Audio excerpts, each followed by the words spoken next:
So today we will be giving a quick clean to these Nike Vapormax. As you can see, they are a bit dirty up on the uppers, and we will use rejuvenated products in order to get that dirt off.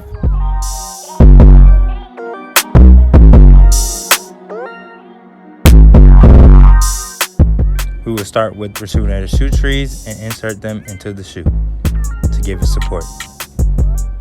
And then we will start with our soft bristle brush to hit up the uppers.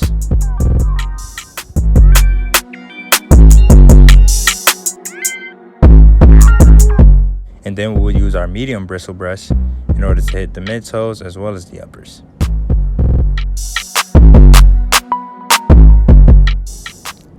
And here are the results after the quick clean.